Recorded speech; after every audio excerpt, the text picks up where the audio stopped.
Today we're showing you a Montana 4940C tractor. It's a four-wheel drive tractor with cab, heat, and air. Also has a quick attach front end loader. The tractor has just under 500 hours on it. We trade you the unit in from a fella out in Colorado who was updating to a larger cab tractor.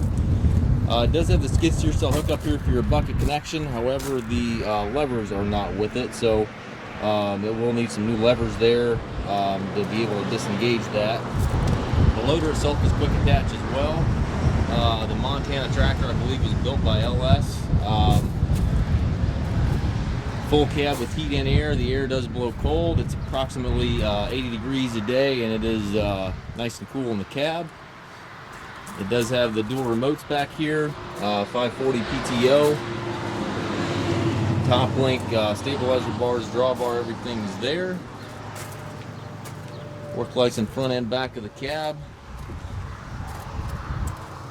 And again, here you can see where this is built by LS.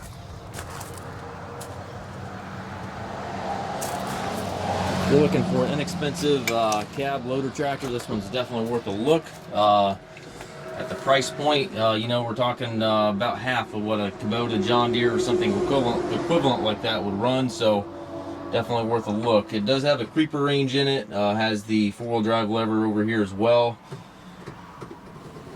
High-low range over there to the right, and then forward gears. Loader control also to the right, and then your shuttle for forward and reverse is right here in the column. It will go forward and reverse in each of the gears. This is one of our budget-friendly tractors. It is selling as is, where is. If you have any questions regarding the unit, please feel free to contact us. You can be contacted at masttractor.com, or you can also stop in anytime, check the tractor out for yourself. We do take trades. We also offer financing for qualified customers. We also can arrange shipping anywhere here within the U.S. Again, we can be contacted at masttractor.com.